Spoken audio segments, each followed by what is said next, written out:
به نام خدا عرض سلام و ادب خدمت شما دانش آموزان عزیز.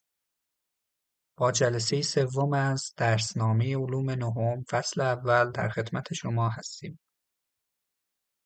با عدد اتمی و عدد چرمی عناصر در ویدیوهای قبل آشنا شدیم و پیشنهاد میکنم اگه اون ویدیو رو ندیدید حتما ابتدا ویدیوی مربوط به بررسی عدد اتمی و عدد چرمی و ایزوتوپ عناصر رو بررسی کنید. ما گفتیم عدد اتمی در سمت چپ پایین نوشته میشه. میایم جدول تناوبی عناصر رو بر اساس عدد اتمی چیدمان میکنیم. پس ما چیدمان جدول تناوبیمون بر اساس عدد اتمی هستش. هیدروژن که عدد اتمیش 1 هستش، هلیوم عدد اتمیش 2 هستش، لیتیوم عدد اتمیش 3، بریلیوم عدد اتمیش 4، بور عدد اتمیش 5، کربن عدد اتمیش 6، نیتروژن 7، اکسیژن 8، فلور 9، نئون 10، سدیم 11، منیزیم 12، آلومینیوم 13، سیلیسیوم 14، فسفر 15، کوکرت 16، کلور 17، آرگون 18، پتاسیم 19 و کلسیم 20. عدد اتمی و نشانی شیمیایی این 20 تا عنصر رو به ذهنتون بسپارید. در این جدول تناوبی ما فلزها رو با رنگ قرمز مشخص کردیم، شبه فلزها رو با رنگ سبز و نافلزها رو با رنگ آبی مشخص کردیم. شبه فلزها تقریبا ویژگی‌های بین نافلز و فلز دارند. خب در این جدول تناوبی که ما اینجا آوردیم به هر ستون که از بالا به پایین میریم یا از پایین به بالا به هر ستون ما میگیم گروه یا طبقه. پس به هر ستون ما یک گروه یا طبقه میگیم. پس تو این جدول تناوبی که اینجا آوردیم 1 گروه، 2 گروه، 3، 4، 5، 6، 7 و 8 تا ستون یا گروه داریم و شماره گذاریشون هم همینطوره، یعنی این میشه گروه 1، این میشه گروه 2، این 3، این 4، این 5، این 6، این 7 و این هم گروه 8. پس ما به هر ستون از جدول تناوبی میگیم گروه یا طبقه و به هر سطر افقی میگیم ردیف یا دوره. پس این ردیف 1، این ردیف 2، این ردیف 3 و این هم ردیف 4. پس مواردی که باید بلد باشید: گروه ها به صورت عمودی قرار گرفتن و ردیف ها به صورت افقی. پس به هر سطر افقی ما میگیم ردیف یا دوره. اون یکی اسمشون هم بهتر بلد باشید: ردیف و دوره، گروه، ستون و طبقه. پس ما اینجا ردیف 1 به این ردیف میگیم، ردیف 2 به این ردیف میگیم، ردیف 3 به این ردیف میگیم و ردیف 4 هم این ردیف. در شکل کتاب درسیتون اگه نگاه کنید این 3 تا ردیف رو آورده، ولی ما در این شکل چهارمین ردیف 2 تا از عنصر چهارمین ردیف رو هم براتون آوردیم که بهتر این دوتا رو هم بلد باشید، چون تو سوالات این دو مورد هم تکرار شدن. نکته‌ای که بسیار مهمه و هر ساله ازش سوالات زیادی طرح میشه اینه که عناصری که در یک ستون یا گروه قرار میگیرن خواص مشابهی دارن. پس عناصری که در یک گروه یا ستون یا طبقه قرار میگیرن خواصشون مشابهه. مثلا گروه 2 رو فرض کنید: بریلیوم، منیزیم و کلسیم. این سه در گروه 2 قرار گرفتن. پس این سه تا خواص مشترکی دارن. یا مثلا گروه 5 رو در نظر بگیرید: نیتروژن و فسفر قرار گرفتن. پس این دوتا خواصشون مشابهه. پس توجه داشته باشید که عناصری که در یک گروه قرار میگیرن نه در یک ردیف، مثلا در ردیف 4 که پتاسیم، کلسیم قرار گرفتن، اگه بگی خواص مشابهی دارن این اشتباهه. یا مثلا در مورد ردیف 2 اگه مثلا بگی لیتیوم و اکسیژن در یک ردیف قرار گرفتند خواص مشابهی دارن این گزاره اشتباهه. فقط عناصری که در یک گروه قرار گرفتن، پس نه ردیف. در مورد این جدول تناوبی پس علاوه بر این که عدد اتمیاشون رو با نماد شیمیاییشون به ذهنتون میسپارید، بهتره که نافلز و فلز بودنشون رو هم به ذهنتون بسپارید. نافلزها اکثرا در سمت راست قرار گرفتن. بعد یک مورد نافلزی که در سمت چپ قرار گرفته هیدروژن هست و فلزها اکثرا در سمت چپ قرار گرفتن و شبه فلزها هم اکثرا در وسط جدول تناوبی قرار گرفتن. نکته مهمی که باید بدونید اینه که هیدروژن یه نافلزیه که با فلزات گروه یک در یک گروه قرار گرفته. پس ما هیدروژن رو یک مورد استثنا میبینیم که با اینکه نافلزه ولی کنار فلزها در گروه یک قرار گرفته. پس اگه در سوال گفت همه عناصری که در گروه یک قرار گرفتن فلز هستن، این مورد اشتباهه، چون هیدروژن یک نافلزه که در گروه یک قرار گرفته. و این نکته رو هم بهتره باز بدونید که هیدروژن با اینکه در گروه یک قرار گرفته با فلزهایی مثل لیتیوم، سدیم و پتاسیم، ولی خواصش باهاشون مشابه نیست. ولی بقیه عناصر خواصشون اکثرا مشابهه در سطح کتابتون. پس این گزاره رو ما درست در نظر میگیریم. عناصری که در یک ستون یا گروه قرار میگیرن خواص مشابهی دارن، ولی تو ذهنمون استثنای هیدروژن هم بهتره که باشه. هیدروژن یه استثناییه که با اینکه در گروه یک قرار گرفته ولی خواصشون مشابه نیست. ولی در حالت کلی این گزاره درست. و نکته بعدی اینه که عنصرهایی که تعداد الکترون مدار آخر اتم آنها برابره در یک گروه قرار میگیرن. خب در سال هشتم با رسم آرایش الکترونی عناصر آشنا شدیم. اگه ما آرایش الکترونی هیدروژن، لیتیوم و سدیم و پتاسیم رو رسم کنیم، میبینیم که مدار آخرشون یک الکترون داره. و همینطور گروه دو، اگه بخوایم مثلا بریلیوم، منیزیم و کلسیم رو مدارهاشون رو بکشیم، مدار آخرشون، لایه آخرشون 2 تا الکترون داره هر سه. پس ما میتونیم با شمردن تعداد الکترون های لایه آخر عنصر به گروه عنصر پی ببریم. پس اینجا هیدروژن وقتی که گروه یکه یعنی لایه آخرش یه دونه الکترون داره. تو گروه دو یعنی این عناصر تو لایه آخرشون 2 تا الکترون داره. مثلا در گروه 7 که فلور و کلور قرار گرفتن، یعنی فلور و کلور در لایه آخرشون 7 تا الکترون دارن. در مورد گروه 8 یک استثنایی وجود داره، اونم در مورد هلیوم هستش. هلیوم با اینکه در گروه 8 قرار گرفته ولی لایه آخرش 2 تا الکترون داره. نئون و آرگون 8 تا الکترون دارن ولی هلیوم 2 تا الکترون داره. پس در کل ما چیزایی که باید در مورد جدول تناوبی بدونیم اینه که 2 تا استثنا داریم. یکی هیدروژن که یک نافلزه که در گروه یک قرار گرفته و یکی هم هلیوم با اینکه تعداد الکترون های لایه آخرش 2 تاست ولی در گروه 8 قرار گرفته.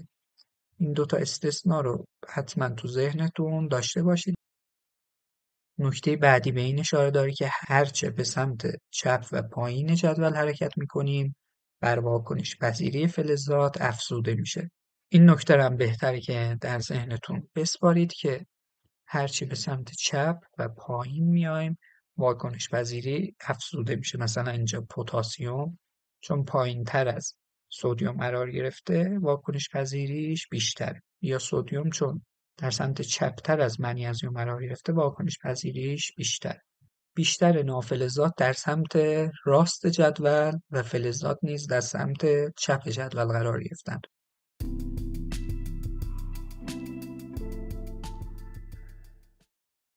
خب این دو نکته رو هم در مورد پیدا کردن شماره ردیف و شماره گروه عناصر باید بلد باشید.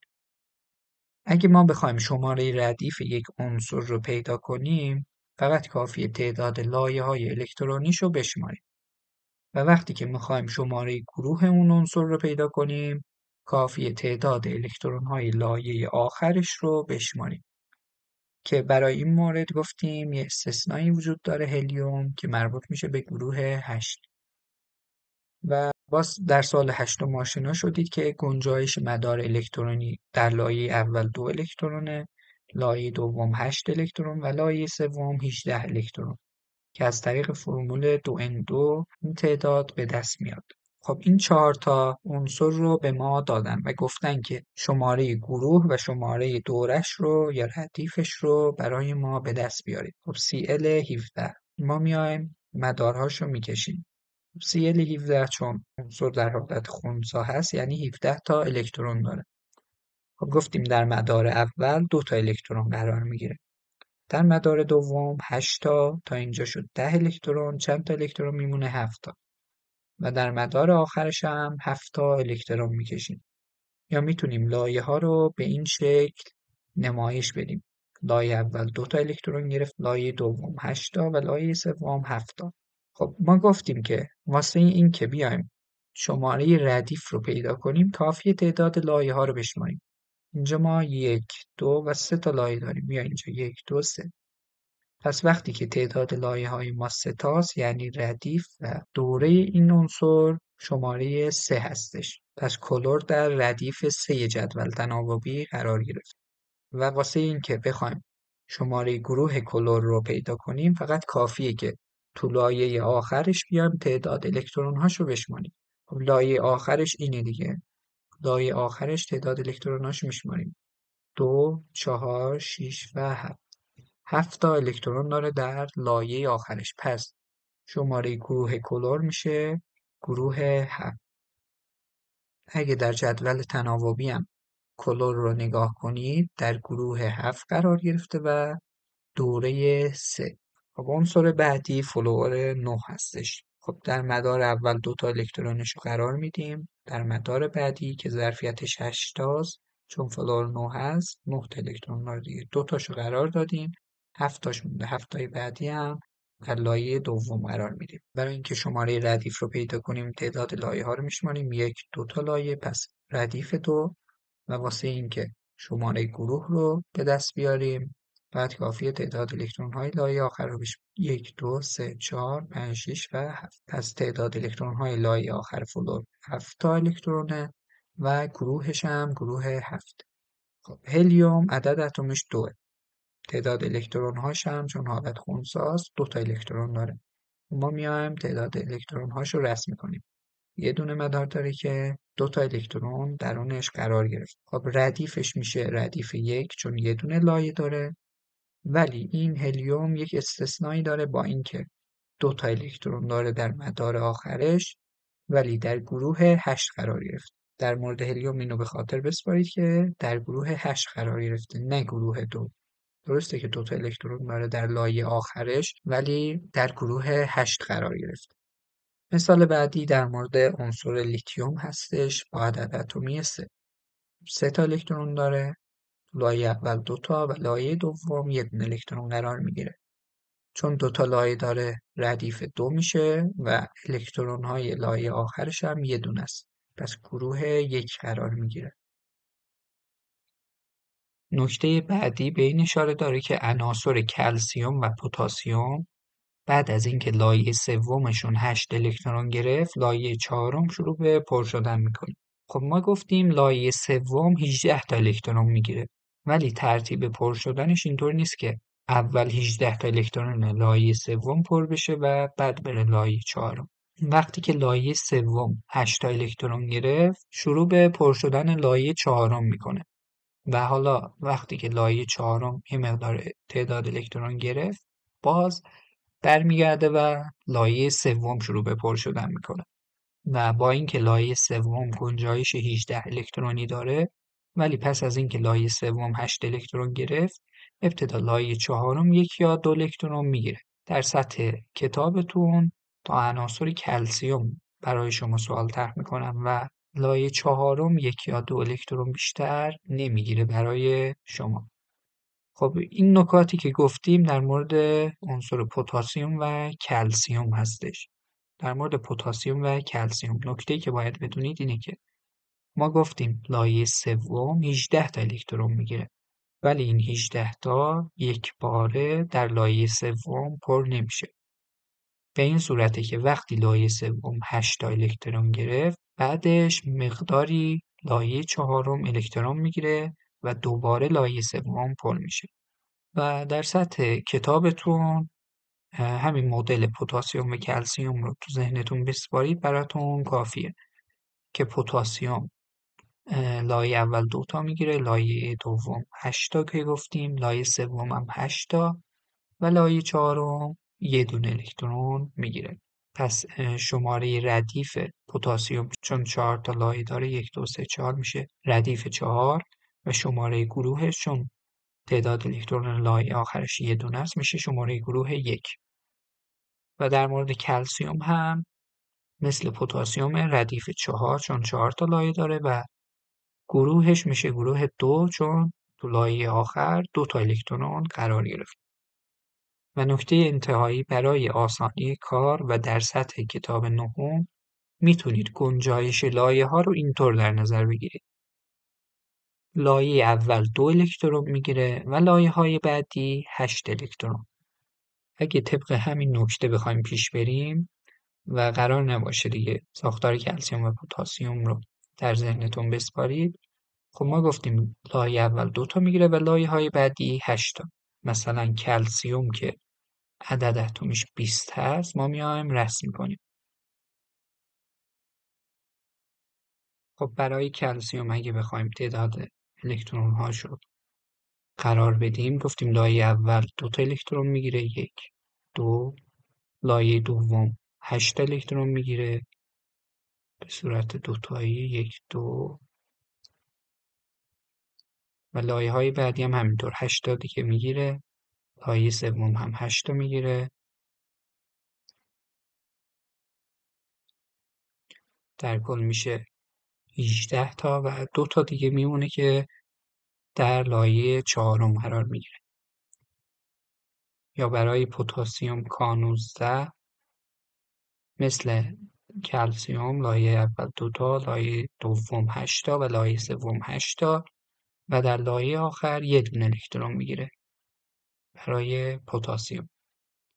یا یه مثال دیگه هم بزنیم، مثلا برای گوگرد 16 گفتیم لایه اول 2 تا، لایه دوم 8 تا، در کل شد 10 تا، لایه سوم هم 8 تا. اگه 8 تا بذاریم میشه 18، پس 2 تا کم میکنیم میشه 16. پس واسه گوگل اگه بخوایم حساب کنیم چون لایه هاش 3 تاست میشه ردیف 3 و چون لایه آخر الکترونی 6 تا الکترون داره گروه 6. خب به انتهای این جلسه رسیدیم. امیدوارم مطالب واسهتون مفید بوده باشه. درسنامه فصل اول تموم شد و از جلسات بعد شروع به حل سوالات نمونه و تیزهوشان و همچنین سوالات تألیفی خواهیم کرد. شما رو به خدا میسپارم. خدا نگهدار.